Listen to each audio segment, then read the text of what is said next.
handicrafts from Mali. We also have a video intervention from Ms. Hannah McGlade, a member of the UN Permanent Forum on Indigenous Issues. And I'd also like to welcome Ambassador Diego Parry Rodriguez, who's the permanent representative of Bolivia to the United Nations in New York. The ambassador will be listening keenly to today's panel discussions and will provide a commentary on his reflections and thoughts afterwards. It's a pleasure to have you all with us, and thank you for commemorating the International Day with us today. Our panel speakers today will share their expertise and experience from their Indigenous communities in preserving, reviving, retaining, and transmitting the traditional knowledge in their various fields, including on sustainable climate solutions, the protection of biodiversity and food security, promoting Indigenous languages and culture, and sharing Indigenous scientific and medicinal knowledge. Thank you to each of you for sharing your time and expertise with all of us today, and we're looking forward to an enlightening and enriching discussion. So that being said, our first panel member, Archana Sareng. I'm turning to Arantxa to speak about the environment and climate. As I said, Arantxa Sareng is from the Kharia peoples in Odisha, India. Ms. Sareng is a member of the UN Secretary General's Youth Advisory Group on Climate Change. She is an experienced advocate in working to document, preserve, and promote traditional knowledge and cultural practices. So you have the floor. Johar, everyone, and wishing you all a happy International Day of World's Indigenous People. As we talk about role of women in transmission and preservation of the traditional knowledge and practices, I would like to emphasize that Indigenous women have been the pivotal role in terms of holding our communities together. They are the ones who have been contributing immensely towards the climate action, towards biodiversity conservation, and have been taking care of the community with care. Indigenous women are the foundation of Indigenous communities. Indigenous women have been leading the way in terms of taking care of nature. However, we see that Indigenous women have been facing several challenges. I would like to emphasize three challenges which Indigenous women are facing at the moment is inferiorization of our identity and culture and tradition has been one of the key major challenges. Over the years, Indigenous women and Indigenous communities have been looked down because of their culture, tradition, language, and food systems. It is only now that the world is starting to recognize the contribution of Indigenous communities, the contribution of Indigenous women towards climate action, food system rejuvenation, and biodiversity conservation. This needs to come from a place of respect. This needs to come from a place of undoing the injustices done to the communities, and pushing forward and advocating for meaningful leadership and participation of Indigenous people and local communities, and also ensuring that there is safe and enabling spaces for Indigenous communities, specifically women and young people. We also see that there has been gross human rights violation of Indigenous communities and specifically women and youth.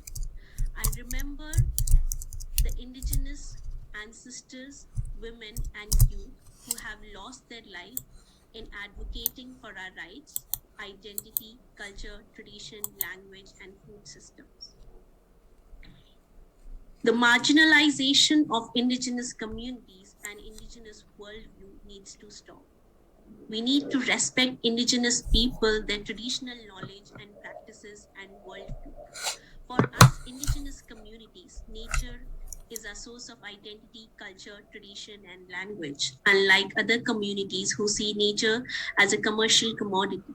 In our worldview, we are not mere part of nature, but we are nature. Indigenous people should be leaders of climate actions and not victims of climate policies. Hence, we need more representation of Indigenous women, Indigenous youth in the decision-making spaces of climate policies, biodiversity conservation, ecosystem restoration. We together can work towards attaining Paris Agreement goals and sustainable development goals.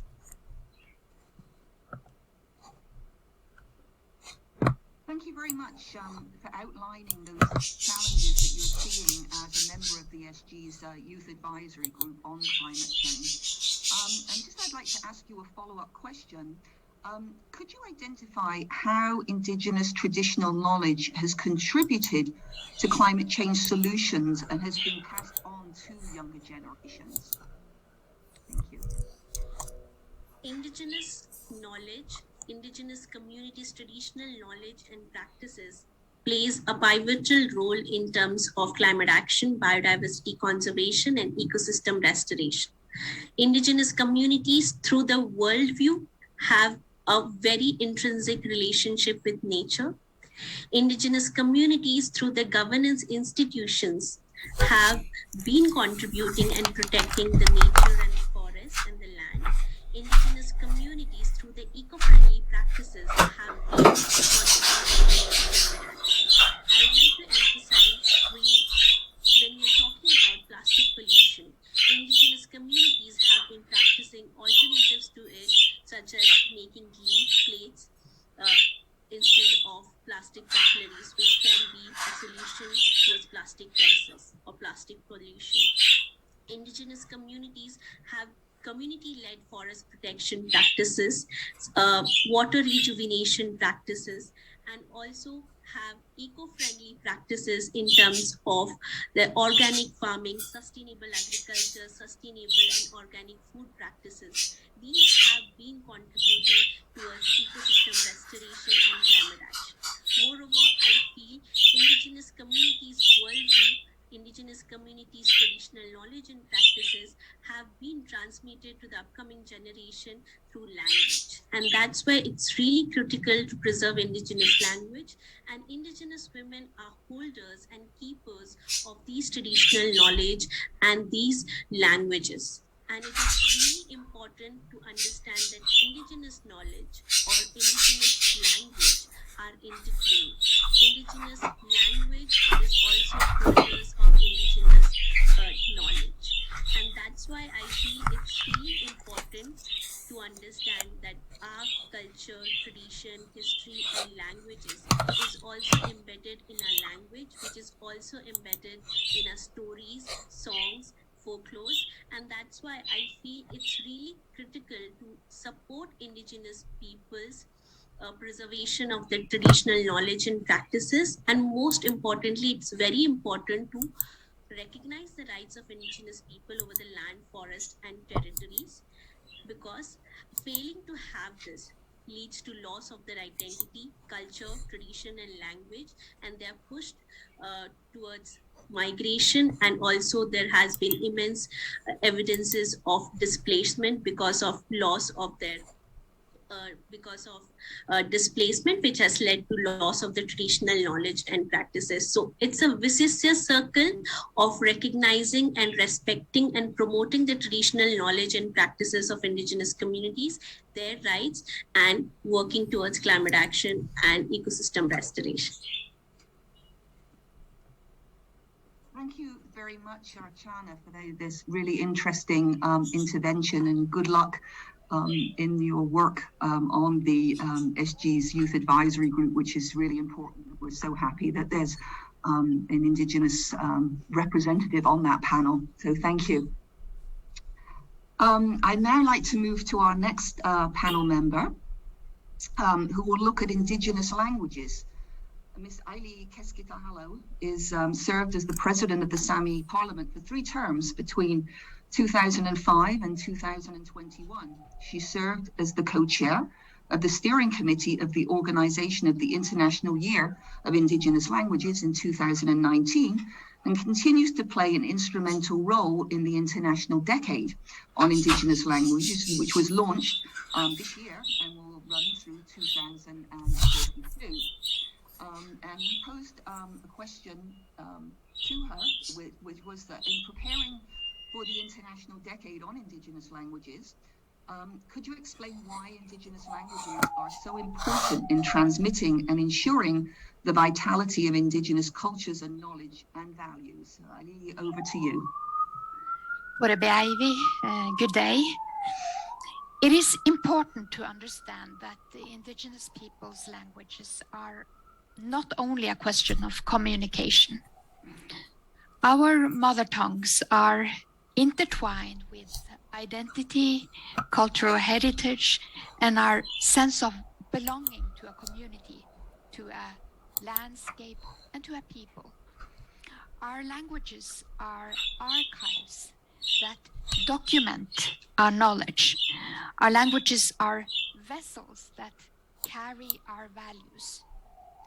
Our languages express our understanding of ourselves and the world we live in. Without our languages, our distinct cultures will slowly wither away and we will be assimilated into the mainstream societies. This would be a tragedy for our peoples, but also for the world. A lost language means the loss of a distinct system of thinking and relating to the world. And for me, the Sami language is like a sinew that tie me to our common Sami heritage, to our ancestors. It is a sad fact that many Indigenous peoples and individuals, these sinews have been torn because of colonialism, because of displacement, forced assimilation, and attempts on cultural genocide. What I want to stress is that these sinews can be mended. Imagine an Indigenous mother carefully sewing together what have been torn. It is hard work, and she might not have much help, but she's doing it anyway, out of love of our culture and the love of her children. Never underestimate the power of a loving mother. She should not have to do this alone. So let us together demand that she gets the help she needs and deserves.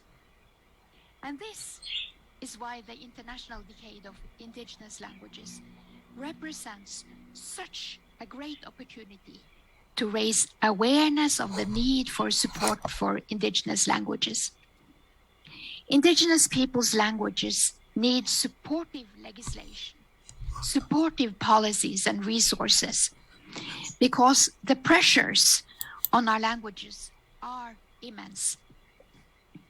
My hope is that the decade will provide both visibility and concrete action in support of Indigenous peoples' languages on community level, but also on state and international level. Thank you. And I have a follow-up question. How, in particular, are Indigenous women leading the way in strengthening Indigenous language? Keitu, thank you. In my experience, Indigenous women are leading the way in several different ways when it comes to strengthening our languages.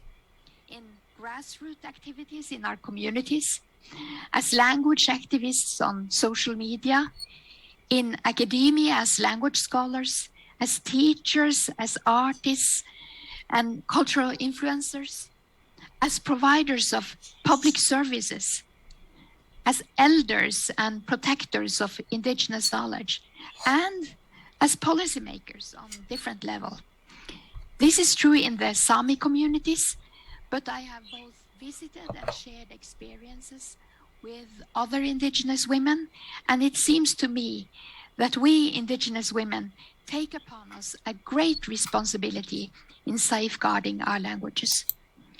And to me personally, motherhood was a defining experience for my relationship with my language. I had to make a personal decision to bring back the Sami language in my family line. My greatest joy in life is hearing my 3 daughters speaking Sami between them. It gives me hope for the future, for our people and our languages. And giving our children the gift of our languages is the single most important language strengthening that we can do as women or as humans. Keito. Thank you. Thank you, Aili, for that really interesting intervention. And we all hope at the beginning of this decade that we'll have a really, not just positive, but really, practical outcome, as you said, in promoting the use and the preservation of Indigenous languages, which is so important, as you say. So thank you very much for that intervention. Our third panelists will address the topic of Indigenous culture and science. And I'm going to introduce Ms. Zakiutu Walet Halatin. And Ms. Walet Halatin is a Tuareg from Mali and served as a Minister of Tourism and Handicrafts in the government of Mali from 2000 to 2002. She's an engineer by education, and she's a respected writer and scholar of the Tuareg culture and traditional scientific knowledge, and is currently a scholar of the Sorbonne University in Paris. So the question we pose to you is, from your experience, could you share with us the main challenges that the Tuareg have faced with your Indigenous traditional knowledge has been misappropriated? So over to you. You have the floor. Thank you, Madam Len. First, allow me to thank you and your colleague, Mrs. Kentish, Abubakrin, and Martin, for this invitation. And let me wish for everyone a happy Indigenous Day. For decades, the Tuareg Indigenous knowledge has faced several threats and have been profoundly disrupted. On the one hand, lack of researchers and well-adjusted policies.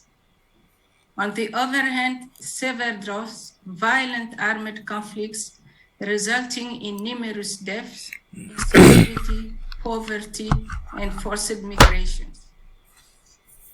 Knowledge bearers were often targeted. Many were killed, others fled. Many traditional knowledge bearers disappeared with their knowledge. What a sad and tragic loss of cultural heritage and wisdom. In exile, Tuareg Indigenous knowledge faces new threats. The ties between those forced into exile and their geographic and human environment are stretched, if not disrupted. Also, this knowledge may appear as of little relevance to their host environment. Insufficient mastery and uncritical acceptance of Indigenous knowledge result in its essentialization and its loss of resilience and capacity for searching and finding solutions to the problems of a never-changing life. In other words, it obscures the open, dynamic, and necessarily hybrid character of this knowledge. Last, abroad as well as at home, there is a sad lack of engaged and competent researchers able to translate Indigenous knowledge to make it accessible and show its relevance to the present. Thank you. Thank you for that.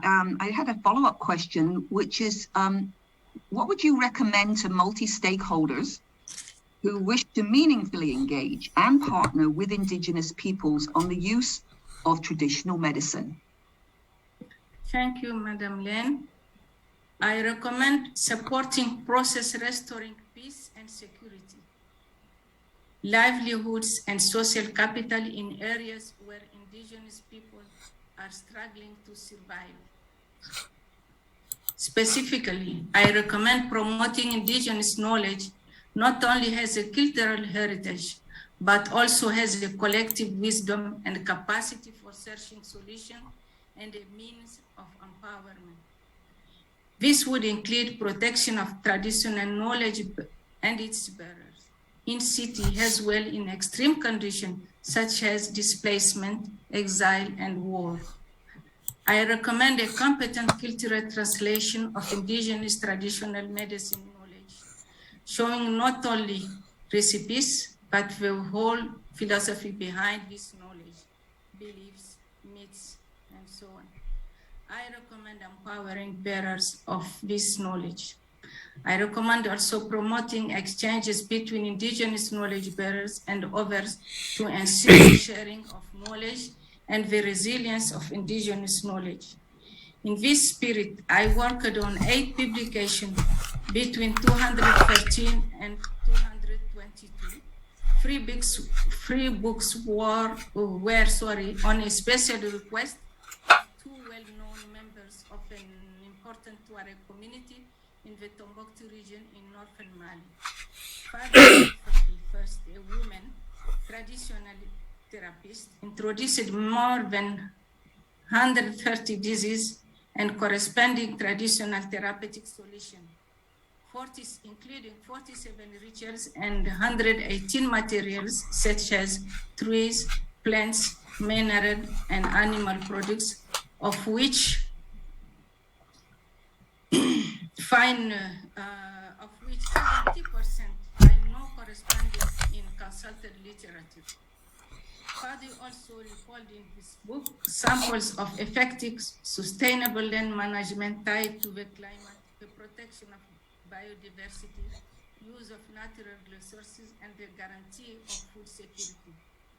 While working on creating a gateway for the transmission of sharing and of traditional medicine knowledge, Fadi said to me, write it so the United Nations knows what's going on here. She said to me. That day, I smiled, thinking that will never happen. See, I was wrong, because message is now delivered. The second person was Mohamed El-Mehdi Al-Taher and Namanukal, the chief. He introduced the social, political, economic history of Berlin, spoke about the traditional links between his community and other Sahelian neighboring communities during pre-colonial and colonial times. He explained foundation that tied his ancestral community, that is the non-violent sermon, and the rejection of the accumulation of evil gold. My personal research experience show that structures and founding are crucial, but quality and diversity of researchers is essential. Allow me, Mrs. Hélène, to thank in this occasion the Université Panthéon-Sorbonne, the Programme National Pause, and Institut du Monde Africain in France, as well as the Arctic University of Tromsø in Norway, and their respective referents, Mr. Clay, Laurent Jaffreau, Pierre Boilet, Laura Loïc, Trondvag, as well as the researchers that contributed to the above mentioned scientific work, including Mr. André Marty. I worked with him on the tambour suspendu, Professor Barbara Fiore, Dr. Jean Kosgen, Ibrahim Agyusuf, and Perrine Pinheiro. They contributed to the work entitled Maladie and Soins en Milieu Touareg, and Michel Poulton, a former administrator of Save the Children, and Professor Patricia Kemmens from VCU, Virginia Commonwealth University in USA, that translated the book named Passion du Désert in English. Thank you. Thank you very much for bringing particular issues from your region, from Mali, to this event, and highlighting the really, I know, the importance of indigenous scientific knowledge and the promotion of that knowledge. And it is scientific knowledge, and I think that's really important. And also bringing up the issue of peace and security as well. which is particularly important, and the role of women in peace and security. So I thank you very much, Ms. Halatine, for bringing that. And I would like to follow up with a general question to all of you. I thank all of you for providing the invaluable insights on these issues, and it's clear that Indigenous women, such as yourselves, among many others, are key actors in preserving traditional knowledge in a wide range of topics, as we've seen. And it's crucial for others, including stakeholders, member states, and UN institutions, to engage meaningfully with Indigenous women in order to promote the transmission of traditional knowledge and to uphold the UN Declaration on the Rights of Indigenous People. I'd like now to ask one final question to all of you in the panel discussion, and each of you will have 1 minute to respond. And so the question is, how can Indigenous traditional knowledge collaborate with other forms of knowledge systems on an equal footing to find solutions to the current challenges facing humanity? And I'll turn over first in the order we spoke in, which is Archana. I'll give the floor to you first. Thank you. I feel it comes from a place of respect. And I would again re-emphasize it, like respecting the traditional knowledge and practices of Indigenous communities. And then willingness to work together will make difference. So it's all about coming from a place of respect, solidarity, and the willingness to work together needs to come from a space where you're looking us at an equal level and not a level of, we as an imposition level or looking us as an inferior communities. So I think Indigenous knowledge and other form of knowledge can go hand in hand if there's mutual respect and if there is solidarity and where there is enabling spaces and participation, where how we can make sure that which element of traditional knowledge, which element of other forms of knowledge needs to be combined, how we need to come together. So which again brings down to me to emphasize on intergenerational dialogue and intergenerational dialogue of different stakeholders coming together and leaving no one behind, and emphasizing that these conversations are also having linguistic diversity, because often because of no language barriers, communities are not being able to access these spaces. So I would like to summarize and say that mutual respect and willingness to work together will make difference. And we as Indigenous communities, as Indigenous young women, we are willing to work together with you to work towards climate action, ecosystem restoration, and biodiversity conservation. And at the end, I would like to say that we all have space and we all can have the opportunity to come together to work towards it. It's just we need to lend our hands to each other and hold tight together and work in solidarity where we are pushing forward for justice. Thank you. Thank you, Archana. And Aili, over to you.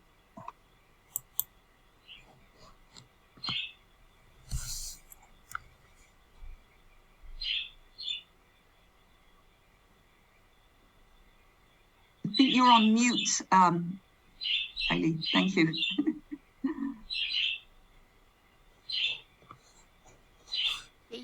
Can you hear me now? Thank you. To follow up on what Archana Soreng just said, I think the Indigenous knowledge that is carried in our languages could assist us in dealing with global issues like the climate and the environmental crisis that we are facing. To secure a living heritage and to secure biodiversity. But that would demand willingness to listen to Indigenous voices that we have yet to see from world leaders. So somewhat more achievable would be to further explore what the digitalization and what technological development could mean to our languages. I believe that language technology offers new opportunities to teaching, to documenting, and to using our languages on new arenas. If it is based on the needs and the consent from indigenous peoples ourselves, then digitalization could create better conditions for access to information, for freedom of expression, and for artistic development.